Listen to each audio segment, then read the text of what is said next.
Joining me now with great pleasure to bring back to our show the great senator from Texas, Mr. Ted Cruz, who is the author of a new book titled Unwoke: How to Defeat Cultural Marxism in America. Senator Cruz, thank you, sir. We'll get to the book in just a moment because I love selling books and I love selling your books.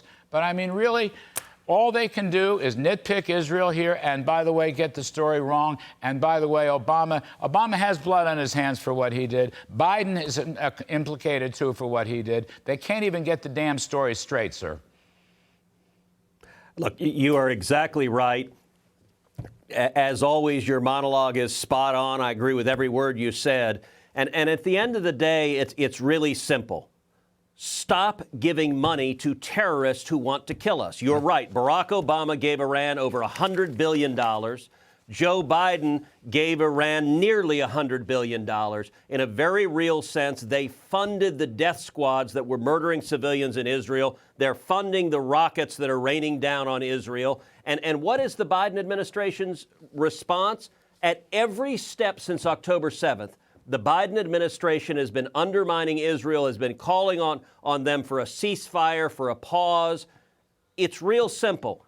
Joe Biden wants Israel to stop killing terrorists. We should stand unequivocally with Israel.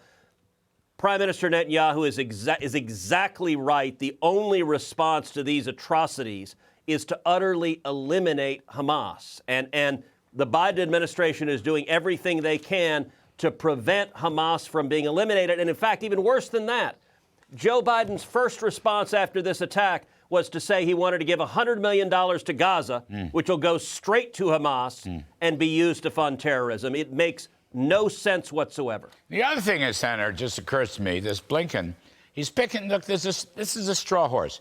Israel doesn't want to run Gaza. They may want to secure Gaza for a while after they win the war, hoping, you know, with God's grace, that they, in fact, annihilate Hamas. But that's not their game. They don't want to run the place. And the other thing is, Israel didn't occupy Gaza. Obama's history is completely wrong.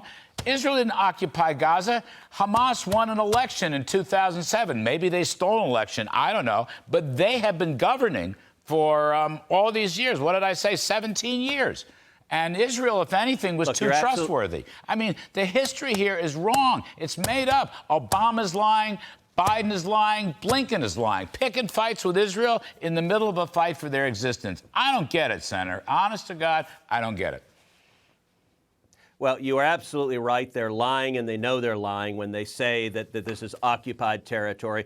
Gaza, Israel has not been in Gaza. Hamas is running Gaza. Yeah. But, you know, when you say you don't get it, I'll tell you. Let me explain why. And it's actually my new book that came out just yesterday answers the question as to why. So the book is called Unwoke: How to Defeat Cultural Marxism in America. And it discusses and it explains how the radical left took over every major institution in our country, from universities to K through 12 education, to journalism, to big business, to big tech, to entertainment, to government. And if you want to understand why, you know, I was just recently having a conversation with a very successful tech entrepreneur in Silicon Valley. And he's a man of the left. He's traditionally been a Democrat.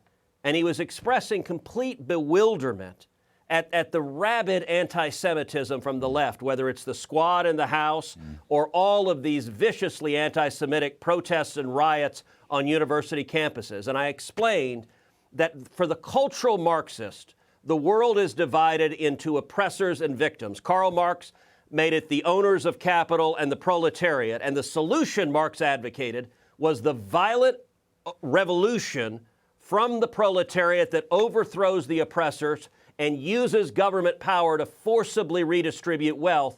Well, for the cultural Marxist, they look at Israel and they have coded Jews as the oppressors, and they have coded Palestinians as the victims, and therefore the cultural Marxists are rooting for Hamas. It's why at Harvard, my alma mater, 35 student groups put out an asinine statement saying that every murder, every rape, every atrocity from the Hamas terrorists is 100% the fault of Israel. And the reason they say that is the cultural Marxists are cheering for the people they've decided are the victims to rise up violently and destroy the people they've decided are the oppressors. You know, it's interesting. I hear you.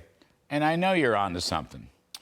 It's just that I can't figure out, is it because Jewish people are the wrong color nowadays?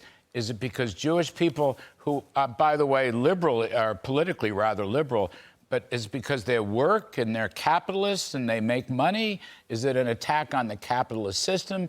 Is it a racial attack on white people? I mean, Senator, I've never been able to... This new anti-Semitism, which is so pervasive, I mean, it's not new. It's not brand new. I get that. It's in the Obama administration. It's in the Biden administration. It's in the Ivy League campuses. Not all. It's not in LSU. It's not in Alabama University. It's not at Ohio State. You know what I'm getting at here. What is it? Why did these people have taken off after Jewish... Israel is a democracy. And by the way, it's a prosperous, capitalist-oriented economy. Maybe that's what it is. You're right. It's a Marxist critique. They hate capitalism. They don't want anyone to make any money. Look, it's all of the above. Yeah. They hate capitalists. They hate success. They hate democracy. Israel is a liberal democracy that protects free speech. Marxists hate free speech. They use power to silence you and force your obedience. And to give you an example of the intersection that's right at the heart of the new book on woke, as you know, I do a podcast every week, 3 days a week. It's called Verdict with Ted Cruz. A few weeks ago, I did a podcast that was entitled Black Lives Matter is Hamas. Oh. And I walked through how Black Lives Matter, the organization, Black Lives Matter, Inc., was founded by avowed Marxist organizers. They describe themselves as trained Marxist organizers in fomenting communist revolution. And they're viciously racist, but they're also viciously anti-Semitic, including one of the co-founders of Black Lives Matter, going back to 1995, called for the utter destruction of Israel. And when October 7th happened, Black Lives Matter chapters were celebrating the Hamas attacks, including the Chicago chapter tweeted out a picture of the paraglider, which is what the terrorists used to murder hundreds of young people at an outdoor concert, and said, "We stand with the Palestinians." Well, on my podcast, I also outlined the big business in America that had given millions of dollars to Black Lives Matter companies like Amazon and Apple and Coca-Cola. Now, here's the amazing thing, Larry. That podcast came out on October 18th.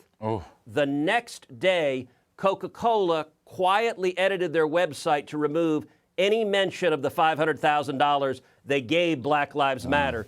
That's what this book is all about. So I want to encourage your viewers, go buy this book at a bookstore on Amazon right now. It's a bestseller, and it gives you practical tools to fight to take our institutions back. I'm all for it. It's just this craziness.